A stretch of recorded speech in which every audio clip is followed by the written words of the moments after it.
Yes.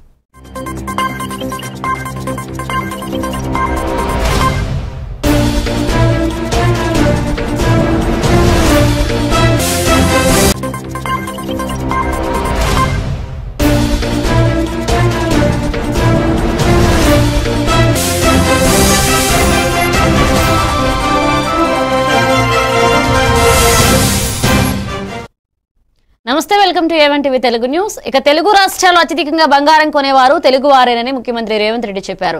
దేశవ్యాప్తంగా ఓ ప్రధాన వ్యాపార కేంద్రంగా హైదరాబాద్ ను తీర్చిదిద్దే లక్ష్యంతో ముందుకు వెళ్తున్నట్లుగా తెలిపారు. అందులో భాగంగా మహేశ్వరం వద్ద 4వ నగరాన్ని నిర్మించనున్నట్లుగా ప్రకటించారు. గతంలో కుతుబ్ షాహీలు, నిజాంలు హైదరాబాద్, సికింద్రాబాద్ నగరాలను అనంతరం చంద్రబాబు, వైఎస్ఆర్ సైబరాబాద్ అభివృద్ధి చేశారని గుర్తు చేశారు. ఇప్పుడు కాంగ్రెస్ ప్రభుత్వమే భారత్ కు ఫ్యూచర్ సిటీగా నిలిచే నగరాన్ని అందించబోతుందని స్పష్టం చేశారు.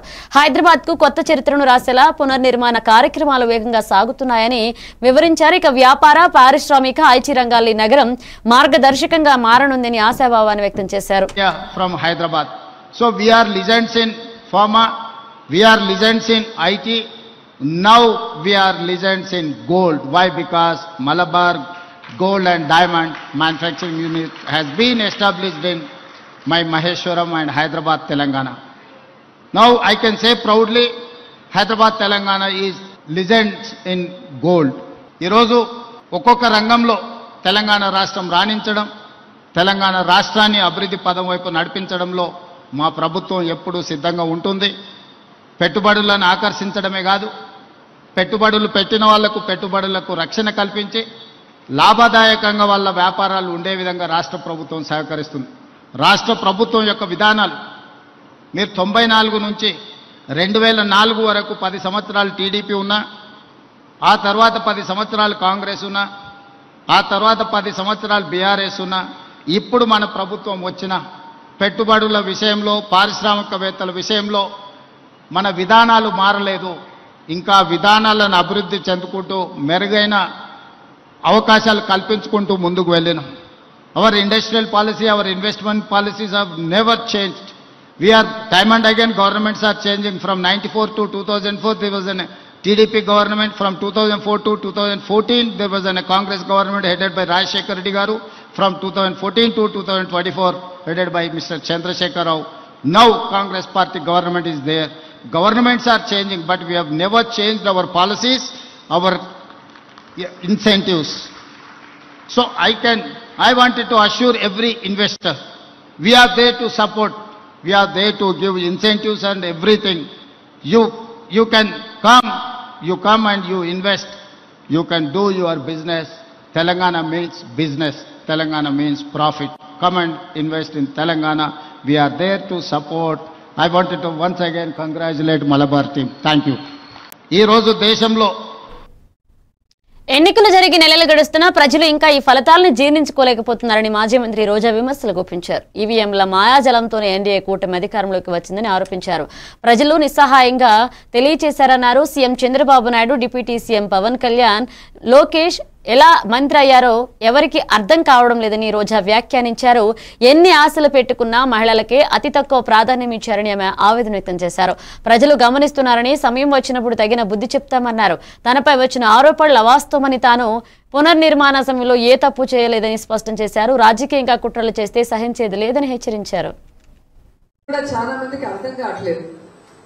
ఎందుకంటే ఆల్రెడీ 3 సార్లు ముఖ్యమంత్రిగా చేసిన చంద్రబాబు నాయుడు గతంలో వాళ్ళు ఇచ్చిన సంక్షేమ పథకాలు కూడా ఇవ్వకుండా ఆయన వచ్చిన తర్వాత ఎలా వెన్నుపోటు పొడిచారో మనం అందరం కూడా చూసాం. కానీ ఈసారి ఈవీఎం మాయాజాలం కూడా తోడవటంతో ఏ విధంగా మెజారిటీలు కళలో కూడా వాళ్ళకి రావు. ఎందుకంటే ప్రజలకు వాళ్ళు ఏం చేసింది లేదు. కానీ ఈరోజు అందలం ఎక్కిన తర్వాత కనీసం మారుతారు, ప్రజలకు ఇచ్చిన వాగ్దానాలు చేస్తారు, ఈ రాష్ట్ర ప్రజల్ని కాపాడుకుంటాడు, రైతుల్ని కాపాడుతాడు, మహిళలను కాపాడుతారని అందరూ ఎదురు చూశారు. కానీ పెద్దలు అంటారు కదా, కుక్క తోక వంకర, గోదావరి ఈదిన మళ్ళీ ఆ గట్టుకు వెళ్ళాక ఆ తోక అలాగే వంకర పోతుందంట. అలా చంద్రబాబు నాయుడు అధికారంలో రావటం వరకు నేను మారాను, ఇంక నుంచి చేస్తాను అంటాడు. కానీ అధికారంలోకి వచ్చాక మళ్ళీ సేమ్ కర్నూలు జిల్లాలోని రాయచోటిలో ఉగ్రవాదుల ఇళ్లపై చేసిన సోదాల్లో స్వాధీనం చేసుకున్న బాంబులను పోలీసులు సురక్షితంగా నిర్వీర్యం చేశారు. ఈ operation Kurnool range DIG Koya Praveen స్వయంగా పర్యవేక్షించారు. బాంబులను ఖాళీ ప్రదేశానికి తరలించి సాంకేతిక నిపుణులతో ఆ విభాగం నిర్వీర్యం చేయించారు. ప్రజల భద్రతా దృష్టిలో పెట్టుకుని అత్యంత జాగ్రత్తగా చర్యలు తీసుకున్నారు. బాంబులు శక్తివంతంగా ఉన్నాయని పోలీసులు వెల్లడించారు. ఈ ఘటనను తీవ్రంగా పరిగణించిన అధికారులు మరిన్ని వివరాలు సేకరిస్తున్నారు. ఉగ్రవాదుల ఇంట్లో పేలుడు పదార్థాలు దొరకడం స్థానికులను ఆందోళన గురిచేసింది.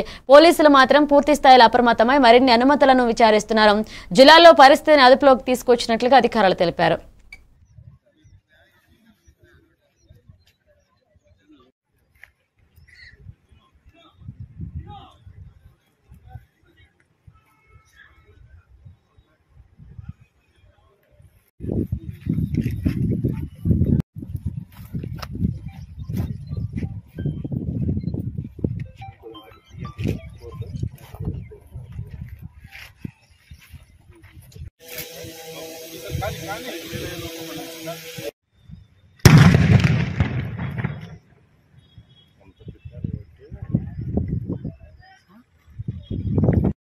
తీసుకోనా జూమ్ తగ్గించుకోనా ప్లీజ్.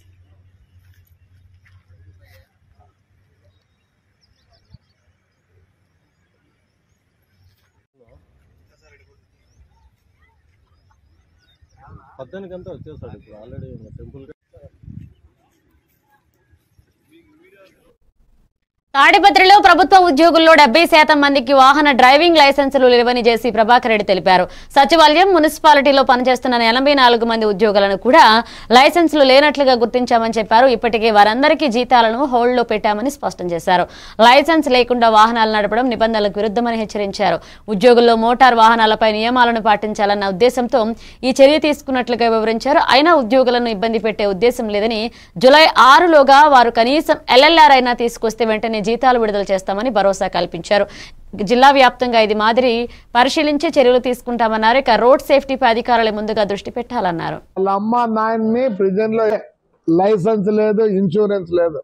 నేను ఈ రోజు చెప్తున్నా, ఈ మోటార్ సైకిల్ తోలే వాళ్ళు దగ్గర 30% లైసెన్సులు ఉన్నాయి, 70% లైసెన్సులు లేవు. అసలు సుప్రీంకోర్టు జడ్జిమెంట్ ఏముంది, బిలో 18 లైసెన్స్ లేకుండా మోటార్ సైకిల్ తోలితే వాళ్ళ అమ్మ నాయన్ని ప్రిజన్ లో వేయాలని ఉంది. ఏది ఫాలో గారు. సచివాలయం, మున్సిపాలిటీలో ఎంతమందికి లైసెన్స్ ఉన్నాయి లేని చేస్తే 84 మందికి లేవు. ఏం చేసినాను, జీతాలు ఇవ్వకుండా పెట్టినా. రేపు 6వ తేదీ వాళ్ళకు కూడా జీతాలు ఇస్తాను, LLR తెచ్చుకుంటే. మళ్ళీ 6వ తేదీకి లైసెన్స్ తెచ్చుకోవాల. RTOని, SP గారిని అడిగి పర్మిషన్ తీసుకొని సచివాలయంలోని ఇంట్రెస్ట్ చేసి ఖచ్చితంగా చెకింగ్ పెట్టి ఆడే ఇది పెట్టి ఆడే LLR కట్టించుకొని ఏమైనా చేద్దాం సార్. అంత గ్రాడ్యుయేట్సే, లైసెన్స్ లేదు, ఇన్సూరెన్స్ లేదు. నేను ఈరోజు చెప్తున్నా, ఈ మోటార్ సైకిల్ తోలేవా ప్రజలకిచ్చిన హామీలను ఒక్కొక్కటిగా నెరవేర్చుకుంటూ ముందుకు సాగుతున్నామని ఎమ్మెల్యే భూమా అఖిలప్రియ చెప్పారు. ప్రభుత్వ పనితీరుపై వైసీపీ నాయకులు ఓర్చుకోలేక విరుచుకుపడుతున్నారని విమర్శించారు. మేము సాధించగలిగిన పనులను వీళ్లు అధికారంలో ఉన్నప్పుడు చేయలేకపోయారని ఇప్పుడు కడుపు మంటతో విరుచుకుపడుతున్నారని వ్యాఖ్యానించారు. పెన్షన్ ఇచ్చిన మాట ప్రకారం పెంచామని, సమయానికి పంపిణీ చేస్తూనే ఉన్నామన్నారు. మహిళలకు ఉచిత బస్సు ప్రయాణం కార్యక్రమాన్ని ఆగస్టు నుంచి ప్రారంభించేందుకు అన్ని ఏర్పాట్లు పూర్తయ్యాయని, సమస్యలపై చురుకుగా స్పందిస్తూ అభివృద్ధి కార్యక్రమాల వేగం పెంచిన ప్రభుత్వం వైసీపీ నేతల మానసిక స్థైర్యాన్ని దెబ్బతీస్తుందన్నారు. మరిన్ని సంక్షేమ పథకాలు త్వరలో అమలు చేయనున్నామని భరోసా కల్పించారు. మాయమాటలు అంటే వైసీపీ నాయకులు ఎన్ని మాయమాటలు చెప్పినా, ఎన్ని అబాండాలు వేసినా, ఎంత మా మీద బురద జల్లినా కూడా ప్రజలు ఎక్కడ కూడా నమ్మడానికి సిద్ధంగా లేరు.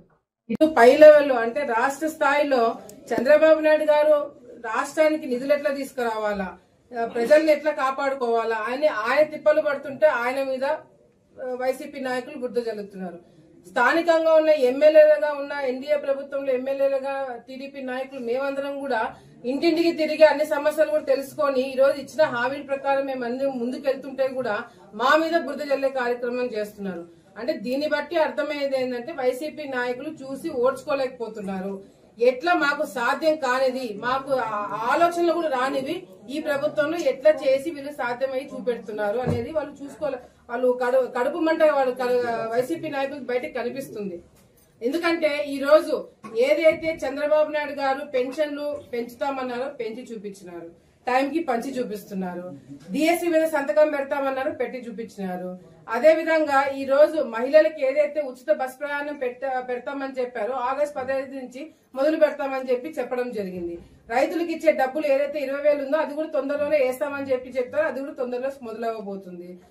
సంవత్సరానికి 3 గ్యాస్ సిలిండర్లు ఇస్తామని చెప్పినాము, అది కూడా.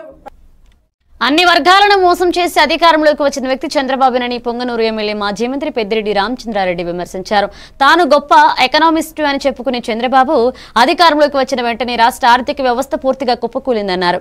ఎన్నికల సమయంలో ఇచ్చిన హామీలతో ప్రజలను మభ్యపెట్టారని, కానీ వాస్తవాలు ఏ ఒక్క హామీని న్యాయం చేయలేకపోతున్నారని ధ్వజమెత్తారు. ప్రస్తుతం రాష్ట్ర ఖజానా ఖాళీగా మారిందని, ఉద్యోగాలకు జీతాలు కూడా ఇవ్వడం ఆలస్యమవుతుందని ఆరోపించారు. ప్రభుత్వ విభాగాలన్నీ నిధుల కొరతతో సతమతమవుతున్నాయని చెప్పారు. చంద్రబాబు మరొకసారి ప్రజలకు పెను సవాల్గా మారుతుందని హెచ్చరించారు. తక్షణమే సమర్థవంతమైన ఆర్థిక వ్యూహాలు రూపొందించాలని డిమాండ్ చేశారు. వైసీపీ హయాంలో అభివృద్ధి చూసిన ప్రజలు ఇప్పుడే అసలైన తేడా గమనిస్తున్నారని చెప్పారు.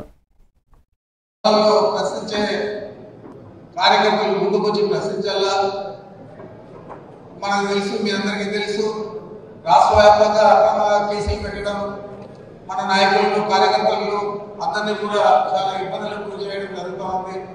మరి దానికి భయపడి మనం ముందుకు పోకపోతే మనకు రాబోయే రోజుల్లో ఇది చాలా ఇబ్బందిగా ఉంటుంది. అంచేతే ఈరోజు ఈ కార్యక్రమాన్ని జగన్మోహన్ రెడ్డి గారు ముందు చూపుతూ తప్పనిసరిగా ఇది మనం అమలు చేయాలా, వారి వైఫల్యాలన్నీ కూడా ప్రజలకు చాటి చెప్పాలని చెప్పి ఈ కార్యక్రమాన్ని ఏర్పాటు చేసుకున్నాం.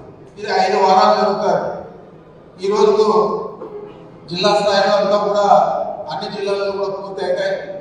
రేపు నుంచి నియోజకవర్గ స్థాయిలో, ఆ తర్వాత మండల స్థాయిలో, ఆ తర్వాత గ్రామ స్థాయిలో గ్రామాలంతా కూడా ఎక్కువ సమయం కేటాయించి ఈ కార్యక్రమాన్ని మన ప్రజల్లోకి తీసుకుపోవాలని చెప్పి మీ అందరినీ కూడా నేను కోరుతా ఉన్నాను. ఎందుకంటే మనం చూసాం చంద్రబాబు నాయుడు రామారావు గారిని వెన్నుపోటు పొడిచి ఆ రోజు ముఖ్యమంత్రి అయిన తర్వాత ఎన్నికలు నిజంగా పారదర్శకంగా జరగాలి అంటే బ్యాలెట్ విధానమే సరైందని వైవి సుబ్బారెడ్డి పేర్కొన్నారు. అభివృద్ధి చెందిన దేశాల్లో కూడా బ్యాలెట్ పద్ధతి కొనసాగుతుందని గుర్తు చేశారు. వచ్చే ఎన్నికలకు బ్యాలెట్ విధానంలో నిర్వహించాలన్న డిమాండ్తో కేంద్ర ఎన్నికల కమిషన్ను కలిసి వివరాలు ఇచ్చామన్నారు. 2024 అసెంబ్లీ ఎన్నికల్లో ఓటర్లు అసాధారణంగా పెరిగారని, చివరి గంటలో పోలింగ్ శాతం అనుమానం కలిగించిందని చెప్పారు. ఓటర్ల జాబితా, పోలింగ్ సరళిపై స్పష్టత అవసరమని ఈసీకి తెలియజేశామన్నారు. ఈవీఎంలపై ఉన్న టెక్నికల్ అనుమానాలు తొలగించాల్సిన అవసరం ఉందన్నారు. ప్రజల్లో నమ్మకాన్ని పెంపొందించే విధంగా చర్యలు తీసుకోవాలని సూచించారు. ఎన్నికల వ్యవస్థ పట్ల ప్రజల్లో స్పష్టత రావాలి అంటే బ్యాలెట్ పద్ధతిని తిరిగి తీసుకురావాలని స్పష్టం చేశారు. ఎక్కువ శాతం పోలింగ్ జరిగిన దానిపై వాళ్ళు పరిశీలిస్తామని చెప్పడం జరిగింది. నియోజకవర్గం డేటా తెప్పించుకుని ఇంకొక అంశం 2014, 2020 కన్నా రాష్ట్ర వ్యాప్తంగా కొన్ని నియోజకవర్గాల్లో పోలింగ్ సంఖ్య గణనీయంగా పెరిగింది, ఓటర్ సంఖ్య గణనీయంగా పెరిగిందని చెప్పి ఒక రాయచోటి నియోజకవర్గంలో ఎగ్జాంపుల్గా కూడా ఇవ్వడం జరిగింది. దానికి ఎలక్షన్ కమిషన్ ఇచ్చి చాలా సానుకూలంగా స్పందించారు. ఆ నియోజకవర్గం నుంచి ఓటర్స్ డేటా తెప్పిస్తామని చెప్పడం జరిగింది. అన్నిటికన్నా ముఖ్యంగా ఈరోజు ఎలక్షన్ కమిషన్లో జరిగిన దాంట్లో ప్రధానంగా ఈ ఓటర్ల పెంపు సంఖ్యని ఏ విధంగా అయితే ఇప్పుడు బీహార్లో స్పెషల్ ఇంటెన్సివ్ రివిజన్ జరుగుతుందో ఓటర్ల నమోదు, అదేవిధంగా ఆంధ్రప్రదేశ్ రాష్ట్రంలో కూడా చేయడానికి ఎలక్షన్ కమిషన్ ఒప్పుకుందని చెప్పి సందర్భంగా తెలియజేస్తున్నాం. ఇంకో ప్రధాన అంశం ఏవైతే ఈవీఎంల పై ఉన్న టెక్నికల్ డౌట్స్ లో భాగంగా ఒక నియోజకవర్గం ఆంధ్రప్రదేశ్లో ఏ విధంగా పోలింగ్ ప్యాటర్న్ జరిగింది అనేది కూడా చెప్పడం జరిగింది. మరీ ముఖ్యంగా హిందూపూర్ నియోజకవర్గం ఇంటికి వెళ్లి పరామర్శ కార్యాలయానికి పిలిపించి ఓదార్చడం జగన్ ఓదార్పు యాత్ర కాదు, వర్క్ ఫ్రం ఓదార్పు యాత్ర అని హోంమంత్రి అనిత ఎద్దేవా చేశారు. విజయనగరం జిల్లా బొండపల్లిలో జరిగిన సుపరిపాలనలో తొలి అడుగు కార్యక్రమంలో ఆమె పాల్గొన్నారు. మంత్రి కొండపల్లె శ్రీనివాస్, ఎంపీ కలిశెట్టి అప్పలనాయుడుతో కలిసి ఇంటింటికి వెళ్లి కూటమి ఏడాది విజయాలను ప్రజలకు వివరించారు. కరపత్రాలు పంచుతూ ప్రభుత్వ విజయాలను ప్రజల్లోకి తీసుకువెళ్లారు. ప్రజల కోసం కష్టపడే ప్రభుత్వానికి ప్రజల మద్దతు పెరుగుతుందని పేర్కొన్నారు. జగన్ తీరుతో ప్రజల్లో నమ్మకం పోయిందని, పరామర్శ కూడా రాజకీయ డ్రామాగా మార్చారని విమర్శించారు. ఏపీ కూటమింతరంగా కృషి చేస్తుందని హోంమంత్రి స్పష్టం చేశారు. పోతే నిజంగా కన్సర్న్ ఉన్న వ్యక్తి అయితే సింగేజ్ జరిపిన ప్లేస్ కి వచ్చి వాళ్ళ కుటుంబం దగ్గరికి వెళ్లి పరామర్శించాలి. కానీ ఈయనేం చేశాడు, అతని తాలూకా నైజాన్ని చూపించుకున్నాడు. ఆ కుటుంబాన్ని అతను పార్టీ ఆఫీస్ పిలిపించుకొని ఓదార్పు అంట. మరి ఇదేమి రకం ఓదార్పు యాత్ర నాకేదో తెలియదు. అంటే వర్క్ ఫ్రం హోమ్ లాగా ఏదేదో ఓదార్పు ఫ్రం హోమా ఏదో సంథింగ్ ఏదో చెప్పుకోవాలి. దీన్ని కూడా నిన్న ఆవిడ మాటలు విన్నారు. ఆవిడ పాపం ఏ పరిస్థితుల్లో అలా మాట్లాడాల్సి వచ్చిందో కూడా తెలుసు. కానీ క్లియర్ గా ఒక కోర్టులోని నడుస్తున్న ఇష్యూ గురించి అలా మాట్లాడించడం అనేది ఎంతవరకు సమంజసం అన్నది కూడా మేము లీగల్ గా మేము కూడా పర్యవేక్షించుకుంటున్నాం. Olympic gold medalist star javelin thrower Neeraj Chopra Karnataka ముఖ్యమంత్రి సిద్దారామయ్యను కలిశారు. బెంగళూరులో జరిగిన ఓ ప్రత్యేక కార్యక్రమంలో పాల్గొన్న నీరజ్ అనంతరం సీఎం నివాసానికి వెళ్లి మర్యాదపూర్వకంగా భేటీ అయ్యారు. క్రీడా అభివృద్ధి, యువతతో స్ఫూర్తిని పెంపొందించేందుకు తీసుకుంటున్న చర్యలపై ఇద్దరూ చర్చించారు.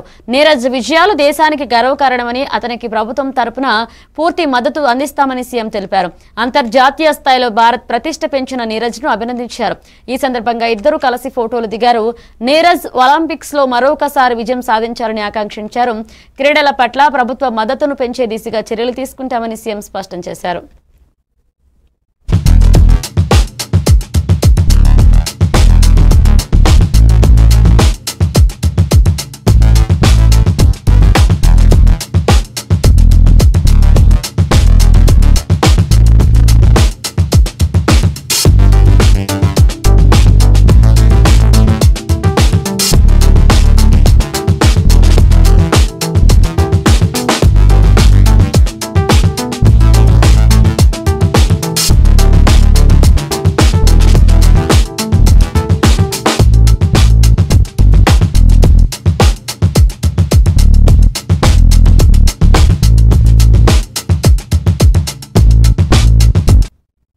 రైతుల ప్రయోజనాల కోసం ఎరువులు అందుబాటులో ఉంచడంతో మోదీ ప్రభుత్వం ఎప్పుడూ ముందుందని బీజేపీ కిసాన్ మోర్చా అధ్యక్షుడు కొండపల్లి శ్రీధర్ రెడ్డి చెప్పారు. దేశవ్యాప్తంగా రైతులకు భారీగా సబ్సిడీ ఇచ్చి సేంద్రియ ఎరువులు అందించినట్లుగా తెలిపారు. కానీ తెలంగాణలో కాంగ్రెస్ ప్రభుత్వం ఎన్నికల హామీలు నెరవేర్చకుండా రైతులను మోసం చేస్తోందని విమర్శించారు. గిరిజన బంధు, రైతు రుణమాఫీ వంటి హామీలు వాయిదా వేస్తూ అసలు కృషి చేస్తున్న రైతులను నిర్లక్ష్యం చేస్తున్నారని ఆగ్రహాన్ని వ్యక్తం చేశారు. కేంద్రం ఇచ్చిన సహాయాన్ని కూడా సరైన విధంగా రైతులకు చేరవేయడంలో విఫలమైందన్నారు. రైతుల కోసం ఎరువులు, సాగునీటి ప్రాజెక్టులకు మద్దతు అవసరం కాగా తెలంగాణ ప్రభుత్వం వేరే విషయాల్లో నిధులు ఖర్చు చేస్తుందని మండిపడ్డారు. కేంద్రం రైతులతో పాటుగా వారి భవిష్యత్తును కూడా భద్రపరుస్తుందని శ్రీధర్ రెడ్డి తెలిపారు. ఒక్కొక్క ఎకరాకు రైతుకు అందిస్తున్నటువంటి తోడ్పాటు దాదాపు 20,000 రూపాయలు ఉన్నది. మీరు కేంద్ర ప్రభుత్వం ఇస్తున్నటువంటి సహకారాన్ని అందిపుచ్చుకోకుండా వ్యవస్థలను నిద్రపుచ్చుతూ ప్రైవేటు వ్యాపారులకు మరి అడుగులకు మడుగులొత్తుతూ ఏదో రైతు పండుగట, రైతు సంబరాలట. దేనికి రైతు పండుగ చేస్తున్నారు? దేనికి రైతు సంబరాలు చేస్తున్నారు? రైతుల పక్షాన్ని నేను అడుగుతా ఉన్నాను. మీరు శాసనసభ ఎన్నికల సమయంలో రైతు భరోసా పేరుతోని 15,000 రూపాయలు ఇస్తారన్నటువంటి మీరు అనేక మాటలు మార్చి ఇవాళ దాన్ని 6,000కు తగ్గించి ఇవాళ 3 పంటలకు ఎగ్గొట్టి ఇవాళ ఖరీఫ్ను ఏదో స్థానిక సంస్థల ఎన్నికలు రాబోతున్నాయి కాబట్టి ఊళ్ళలోకి పోతే ఇలా రైతులు మరల పడతారు, గుత్పకర్రలు తీసుకొని చింతపరికలు తీసుకొని తరుగుతారని చెప్పి ఇచ్చి అదేదో గొప్పగా మీరు ప్రచారం చేసుకుంటా ఉన్నారు. రాజకీయాల కోసము లేకపోతే ఓటు బ్యాంక్ కోసం భారతీయ జనతా పార్టీ ఎన్నడూ ప్రాకులాడాల.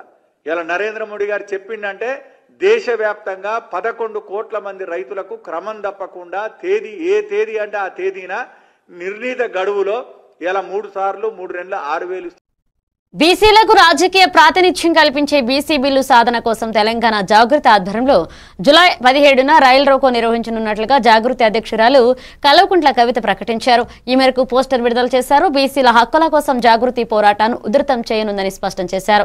రాష్ట్ర మొత్తంలో ఈ ఉద్యమానికి బలంగా మద్దతు లభించాలని ఆమె పిలుపునిచ్చారు. మరోవైపు తిరుమలలో శ్రీవాణి ట్రస్ట్ టికెట్ల కోసం వెళ్లిన భక్తులు తీవ్ర అసంతృప్తిని వ్యక్తం చేస్తున్నారు. కనీస వస్తువులు కూడా లేనవని, వేచి ఉండేందుకు షెడ్లు, నీటి సదుపాయాలు లేవని భక్తులు ఆవేదన వ్యక్తం చేస్తున్నారు. ట్రస్ట్ టికెట్ల వ్యవస్థపై పునఃసమీక్ష అవసరమని భక్తులు అభిప్రాయం వ్యక్తం చేస్తున్నారన్నారు. తిరుమలలో రోజురోజుకు పెరిగిపోతున్న భక్తుల రద్దీకి తగ్గట్లుగా ఏర్పాట్లు చేయాలని డిమాండ్ చేస్తున్నారు. తెలంగాణ జాగృతి యునైటెడ్ పూలే ఫ్రంట్ నుంచి నిన్న మేము లెటర్ రాయడం జరిగింది. వారిని రిక్వెస్ట్ చేసినాం. అధ్యక్షుడిగా ఆయన తర్వాత ఇది మీరు తొలి విజయంగా తెలంగాణ బీసీ బిడ్డల కోసం సాధించి పెట్టాలి అని చెప్పి రిక్వెస్ట్ చేస్తూ నిన్న భారతీయ జనతా పార్టీ నూతన అధ్యక్షుడిగా ఎన్నికైనటువంటి రామచంద్ర సారి పత్రికాముఖంగా కోరుతున్నాం. ఇక రెండవ ప్రధాన పార్టీ కాంగ్రెస్ పార్టీ, రాష్ట్రంలో అధికారంలో ఉన్న పార్టీ, బిల్లు పాస్ అవడమే కాదు, బిల్లు పాస్ చేయడమే కాదు, మేము ప్రధానమంత్రి గారి దగ్గరికి ఒక అఖిల పక్షాన్ని కూడా తీసుకొని పోతామని గౌరవ ముఖ్యమంత్రి గారు బిల్లు పాస్ అవుతున్న సందర్భంలో చెప్పడం జరిగింది. కానీ ఇంతవరకు దాని మీద కనీసం ఒక్క ముందడుగు కూడా పడలేదు. అఖిల పక్షానికి సంబంధించి ఏ పార్టీలకు ముఖ్యమంత్రి గారు లెటర్ రాయలేదు. అఖిల పక్షం తీసుకొని వస్తానని ప్రధానమంత్రి గారికి కూడా వారు లెటర్ రాయలేదు. లెటర్ రాయకపోగా మల్లికార్జున్ ఖర్గే గారు, జాతీయ కాంగ్రెస్ పార్టీ అధ్యక్షులైనటువంటి మల్లికార్జున్ ఖర్గే గారు ఇవాళ హైదరాబాద్కు వస్తూ ఉన్నారు. ఎందుకోసం వస్తున్నారు? కేవలం కాంగ్రెస్ పార్టీ జిల్లా, మండల, గ్రామస్థాయి కార్యకర్తలతో మాట్లాడడానికి వస్తూ ఉన్నారు. రాబోతున్నటువంటి స్థానిక సంస్థల ఎన్నికలలో వారిని సన్నద్ధం చేయడానికి వస్తారు. పోలవరం ప్రాజెక్టును పూర్తి కాదు అనుకునే వారు చూసేలా ఇప్పుడు పరుగులు పెట్టిస్తున్నామని నీటిపారుదల శాఖ మంత్రి నిమ్మల రామానాయుడు స్పష్టం చేశారు. వరదల మధ్య కూడా పనులు ఆగకుండా కొనసాగేందుకు ముందస్తు ఏర్పాటు చేశామన్నారు. 2027 చివరి నాటికి ప్రాజెక్టు పూర్తి చేసే లక్ష్యంతో పనులు వేగంగా సాగుతున్నాయని వివరించారు. ఉమ్మడి తూర్పు గోదావరి జిల్లాలో పురుషోత్తపట్నం ఎత్తిపోతల పథకాన్ని ప్రారంభించారు మంత్రి. మోటార్లు ఆన్ చేసి గోదావరికి జలహారతి ఇచ్చారు. ఈ పథకం ద్వారా 1.5 ఎకరాలకు సాగునీరు అందుతుందని చెప్పారు. అంతకుముందు పట్టిసీమ, తాడిపూడి ఎత్తిపోతల పథకాల మోటార్లు ప్రారంభించి నీరు విడుదల చేశారు. సాగునీటి ప్రాధాన్యతను గుర్తించి సీఎం చంద్రబాబు నేతృత్వంలో ఈ ప్రాజెక్టులన్నీ సమర్థవంతంగా అమలవుతున్నాయని మంత్రి తెలియజేశారు. రైతులకు మేలు చేసే విధంగా ప్రతి చుక్క నీటిని వినియోగిస్తామన్నారు. పోలవరం ప్రాజెక్టును మరి సందర్శించుకుంటూ రావడం జరిగింది. ఆ రోజు 72% పూర్తి చేసాం 19కి. మరి తర్వాత వచ్చినటువంటి ప్రభుత్వం కేవలం 2% మాత్రమే చేసి, మరి ఆ 2% అంటే కాగితాల మీద చూపిస్తున్నారు కానీ వాస్తవంగా చూస్తే 20-30% పోలవరం వెనక్కి వెళ్లిపోయినటువంటి పరిస్థితి. పోలవరం విధ్వంసానికి గురైనటువంటి పరిస్థితి. డయాఫ్రమ్ వాల్ ధ్వంసమైనటువంటి పరిస్థితి గత వైఎస్ఆర్సీపీ పాలనలో. మరి మొన్న జనవరిలో ప్రారంభించాం డయాఫ్రమ్ వాల్. 106 ప్యానెల్స్ విజయవంతంగా ఈ రోజుకి డయాఫ్రమ్ వాల్ పూర్తి చేసినటువంటి పరిస్థితి. 365 మీటర్లు ఇప్పటికీ డయాఫ్రమ్ వాల్ పూర్తి చేసినటువంటి పరిస్థితి. ఇప్పటికే ఆ పూర్తయిన 365 మీటర్లు కూడా డెప్త్ 90 నుంచి 100 మీటర్లు డెప్త్కి వెళ్లేటువంటి విధంగా, అంటే అత్యంత క్లిష్టమైనటువంటి డయాఫ్రమ్ వాల్ నిర్మాణం ఏదైతే ఉందో అది వేసవి కాలంలోనే మరి మొన్న చేసినటువంటి పరిస్థితి. అంటే వర్షాకాలంలో, వరద కాలంలో కూడా పనులు నిలుపు చేయకుండా ముందు చూపుతో ఈవేళ చంద్రబాబు నాయుడు గారు ఇచ్చిన లక్ష్యం మేరకు ఈవేళ డయాఫ్రమ్ వాల్ పనులు పూర్తవుతున్నాయి. పోలవరం ప్రాజెక్టు పనులు పరిగెడుతూ పనిచేస్తూ ఉన్నామని అంటే పనిచేసేటువంటి ప్రభుత్వానికి, పనికిరానిటువంటి ప్రభుత్వానికి అదే ఒక ఉదాహరణ పోలవరం ప్రాజెక్ట్ అనే విషయాన్ని కూడా ఈ సందర్భంగా తెలియజేసుకుంటూ, ఉమ్మడి పశ్చిమ తూర్పు గోదావరి బీఆర్ఎస్ నేత హరీష్ రావు ఎవరో తనకు తెలియదని ఆయన ఉత్తి ఎమ్మెల్యేనని మంత్రి కోమటిరెడ్డి రాజగోపాలరెడ్డి సంచలన వ్యాఖ్యలు చేశారు. అసెంబ్లీలో డిప్యూటీ ఫ్లోర్ లీడర్ హోదా కూడా లేని ఆయన వ్యాఖ్యల్ని తాము పట్టించుకోవాల్సిన అవసరం లేదన్నారు. అసెంబ్లీకి కేసీఆర్ వస్తే అన్ని అంశాలపై చర్చ జరుగుతుందని స్పష్టం చేశారు. రాజకీయాల్లో విమర్శలు సహజమే కానీ సరైన వ్యక్తులే విమర్శలు చేయాలన్నారు. హరీష్, కేసీఆర్ లాంటి వాళ్లు లెక్కలోకి రారని తీవ్ర విమర్శలు చేశారు. అసెంబ్లీలో కేసీఆర్ హాజరై సలహాలు ఇస్తే స్వాగతిస్తామని, తప్పులుంటే సరిదిద్దుకుంటామన్నారు. ప్రజలకు ఉపయోగపడే విధంగా విమర్శలు చేయాలన్నారు. కాంగ్రెస్ ప్రభుత్వం హామీలు అమలుపై స్పష్టమైన దిశలో ముందుకు సాగుతోంది అని మంత్రి పేర్కొన్నారు. కోసం రాజీనామా చేసిన ఉద్యమకారులు అలాంటి కేసీఆర్ కూడా సరే తెలంగాణ నేనే తెచ్చినట్టు కానీ ఆయనతో ఒక పైసా పాత్ర ఉండొచ్చు. ఇచ్చింది కాంగ్రెస్ పార్టీ, పోరాటం చేసి మాలాంటి వారుగా అమరులైన 1100 మంది 99% వాటా ఉంది. కాంగ్రెస్ పార్టీ 50% మినిమం ఉంటుంది ఇచ్చినందుకు. ఇంకా ఆంధ్ర పార్టీ వార్డు మెంబర్ కూడా లేడు మా పార్టీకి. తెలుసు మాకు వార్డు మెంబర్ కూడా రాడని. అయినా తెలంగాణ 4 కోట్ల మంది పిల్లలు ముఖ్యం, చచ్చిపోతున్నారని తెలంగాణ సొంత పార్టీలో కొట్లాడినాం, మా ఎంపీలు కొట్లాడిండ్రు. అందుకని హరీష్ రావుతో మాకెందుకు చెప్పు. హరీష్ రావు లెవెల్ నేను మాట్లాడదలుచుకోలే. కేసీఆర్ ఒకటే రిక్వెస్ట్ చేస్తున్నా, ఇవన్నీ మాట్లాడదాం, అసెంబ్లీకి రా. పనకచెర్ల కృష్ణానది ఎవరు రాసిచ్చిండు, రోజా ఇంటి దగ్గర నువ్వు ఏం మాట్లాడినావు, వీడియోస్ చూపించినావు. కృష్ణా మీద గోదావరి నీళ్ళు కృష్ణా కలుపుతాడంట, కృష్ణా నీళ్ళు రాయలసీమకి ఇస్తాడంట. చూడండి తల మెడ మీద తల ఉన్నాడు వాడు మాట్లాడతాడా. ఇది తీసుకుపోయి సాగర్ నింపుతాడంట, సాగర్ నీళ్ళు ఆంధ్ర రాయలసీమకి ఇస్తాడంటే. అంటే కిందనే తెలంగాణ తెచ్చుకుంది, ఎవరు దొరకలే. హరీష్ రావే వేస్ట్ అంటుండే. హరీష్ రావు కేటీఆర్ మీద ఎప్పుడు నన్ను అడుగుతా నల్గొండ పోతే, హరీష్ రావు ఇట్లా అంటే నాకు తెలియదు రా బాబా, ఆయన ఎవరో తెలియదు నాకు గురించి ఎందుకు. ఆయన ఎమ్మెల్యే ఫ్లోర్ లీడర్ మాట్లాడితే మాట్లాడుతున్నాం. మేము కూడా 6 సార్లు గెలిచిన వాళ్ళం ప్రజానికలు కలిగి. మేము నామినేటెడ్ పోస్ట్ కాదు, 6 సార్లు కేసీఆర్ లాని మేము కూడా గ్రామీణ ఒక రైతు కుటుంబంలో పుట్టి 6 సార్లు ఎమ్మెల్యేగా, ఎంపీగా, 2 సార్లు మంత్రిగా ఉన్నాం. రోడ్లు భవనాల శాఖ మంత్రి కోమటిరెడ్డి వెంకటరెడ్డి హైదరాబాద్ లో హ్యూమ్ రోడ్ల ప్యాకేజీలపై సమీక్ష చేపట్టారు. ఈ సందర్భంగా కన్సల్టెన్స్ రూపొందించిన డిపిఆర్ నివేదికలను ఆయన పరిశీలించారు. రాష్ట్రంలో రోడ్లు నిర్మాణం వేగంగా పూర్తయ్యేలాగా చర్యలు తీసుకోవాలని అధికారులకు ఆదేశించారు. ప్రజలకు ట్రాఫిక్ ఇబ్బందులు తలెత్తకుండా ముందస్తు ప్రణాళికతో పనులు చేయాలన్నారు. మానవ వనరులను సమర్థవంతంగా వినియోగించాల్సిన అవసరం ఉందని గుర్తు చేశారు. అవసరమైతే అదనపు బడ్జెట్ కేటాయించేందుకు సిద్ధంగా ఉన్నామని స్పష్టం చేశారు. రాష్ట్రంలోని ప్రధాన రహదారుల అభివృద్ధి లక్ష్యంగా ప్రభుత్వం పనిచేస్తోంది అన్నారు. సమీక్షలో శాఖ ఉన్నతాధికారులు పాల్గొన్నారు.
హైదరాబాద్లోని ఎమ్మెల్యే క్వార్టర్స్ లో కాంగ్రెస్ రాష్ట్ర వ్యవహారాల ఇన్ఛార్జ్ మీనాక్షి నటరాజన్ను మంత్రి కొండా సురేఖ భర్త కొండా మురళితో కలిశారు. అనంతరం సురేఖ మీడియాతో మాట్లాడారు.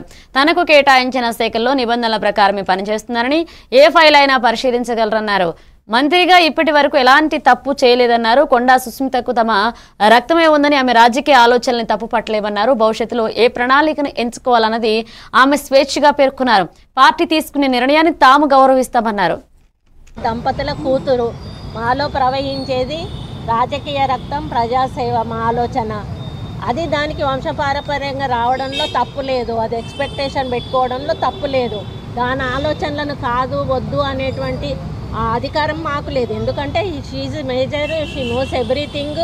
తన ఫ్యూచర్ ఏందో తను సెలెక్ట్ చేసుకునే అధికారం తనకు ఉన్నది. కాబట్టి ఆ ఉద్దేశంతో తను పెట్టుంటుంది. కాబట్టి దాన్ని క్వశ్చన్ చేసే అధికారం మాకు లేదు. భవిష్యత్తులో పార్టీ ఏ నిర్ణయం తీసుకున్నా దానికి కట్టుబడి ఉంటాం. కానీ షీఈ్ ఎక్స్పెక్టింగ్, తను ఎక్స్పెక్టింగ్ అని చెప్పి పెట్టుకుంది, దాంట్లో తప్పేం లేదని. ఎందుకంటే నాకు ఇచ్చిన శాఖ మీద నేను దృష్టి సారించి ఎక్కడ కూడా మరి రూల్స్కి అగేన్స్ట్గా నేను వెళ్లకుండా రూల్స్ను ఫాలో అవుతూ నా డిపార్ట్మెంట్ని నేను ముందుకు తీసుకుపోతా ఉన్నాను. నా డిపార్ట్మెంట్లో నేను ఒక మంచి పేరు తెచ్చుకోవాలనేటువంటి హరిహర వీరమల్లు ట్రైలర్ లాంచ్ కార్యక్రమంలో దర్శకుడు జ్యోతికృష్ణ కీలక వ్యాఖ్యలు చేశారు. ప్రేక్షకులకు మంచి సినిమా అందించాలన్న ఆత్మీయతతోనే ఆలస్యం జరిగిందన్నారు. అయితే ఈసారి మాత్రం సినిమా విడుదల తేదీ మారదని, కానీ ఇండస్ట్రీ రికార్డులు మాత్రం మారుతాయని ధీమా వ్యక్తం చేశారు. పవన్ కళ్యాణ్ కథానాయకుడిగా నటిస్తున్న ఈ పీరియాడిక్ యాక్షన్ అడ్వెంచర్ మూవీపై భారీ అంచనాలు నెలకొన్నాయి. సినిమా ప్రతి ఫ్రేమ్ ను ఎంతో శ్రద్ధగా రూపొందించామని, ప్రేక్షకుల కోసమే ఎంత కాలమైన ఎదురు చూశామని దర్శకుడు వివరించారు. ఈ సినిమాలో పవన్ నటన, మేకింగ్, విజువల్స్ అన్ని కొత్త అనుభూతిని కలిగిస్తాయన్నారు. విడుదల తర్వాత సినిమాపై ప్రశంసలు వెలువెత్తేలాగా ఉంటుందన్న నమ్మకం వ్యక్తం చేశారు. మాకు తెలుసు, మీకు తెలుసు, ఇది వాళ్ళు రాసే పిచ్చి రాతలు, లేకపోతే వాళ్ళు చెప్పే నెగిటివ్ కమెంట్స్, ఇది ఒక చిన్న గుడిసి కాదు, ఇది ఒక కంచుకోట. ఏది పవర్ స్టార్ సినిమాని ఏది ఆపలేదు. అండ్ అభిమానులైన మిమ్మల్ని ఎవరు ఆపలేరు. అండ్ చాలామంది ఈ సినిమాకి చాలా బడ్జెట్ ఎక్కువైంది, వర్కౌట్ అవుతా అన్నారు. వాళ్ళందరికీ ఒకటి చెప్తున్నాను, మన పవన్ సార్ ఇమేజ్కి ఎంత చేసినా తక్కువే. అంతకంటే ఇక్కడ ప్రొడ్యూసర్ రత్నం సార్ ఉన్నారు, ఆయన సినిమా అన్ని హై బడ్జెట్లే, ఓవర్ బడ్జెట్లే, అన్ని 2 ఏళ్ళు 3 ఏళ్ళు. కానీ అన్ని సినిమాలు చూస్తే జీన్స్, భారతీయుడు, బాయ్స్ అండ్ ఒకే ఒకడు, అన్ని పెద్ద సినిమాలు ఇండియా మొత్తం తిరిగి చూసేలాగా అన్ని భాషలు హిట్ చేశారు. అలాగే ఈ సినిమా కూడా ఉండబోతుంది. వాళ్ళందరూ ఇంకోటి చెప్తున్నాను, ఇండస్ట్రీలో హైయెస్ట్ కలెక్షన్ అప్పట్లో 2004లో, అప్పట్లో 2000లో ఖుషి సినిమా ఫస్ట్ హైయెస్ట్ కలెక్షన్. దాని తర్వాత first 100 crores box office collection Telugu సినిమాలో గబ్బర్ సింగ్. శ్రీశైలం జలాశయానికి వరద ప్రవాహం కొనసాగుతుంది. జూరాల ప్రాజెక్టు నుంచి రోజువారీగా 63,150 క్యూసెక్ల నీరు చేరుతుంది. దీంతో డ్యాం నీటి మట్టం 875.60 అడుగులకు చేరింది. పూర్తి స్థాయి నీటి మట్టం 885 అడుగులు కాగా ఇంకా 9 అడుగుల తేడానే ఉంది. ప్రస్తుతం జలాశయంలో 166.31 టీఎంసీల నీటి నిల్వ ఉంది. ఇది పూర్తి సామర్థ్యమైన 215.80 టీఎంసీలలో 77% సమానం. ఇక విద్యుత్ ఉత్పత్తి కొనసాగుతుంది. ఎడమగట్టు నుంచి 35,315 క్యూసెక్లు, కుడిగట్టు నుంచి 27,000 క్యూసెక్లుగా కొనసాగుతుంది. ఇక సాగర్ నుంచి నీటిని దిగువకు విడుదల చేస్తున్నారు. వరద ప్రవర్తనపై అధికారులు నిరంతరంగా నిగ్గించుకుంటున్నారు. భక్తులు, ప్రజలు అప్రమత్తంగా ఉండాలన్నారు.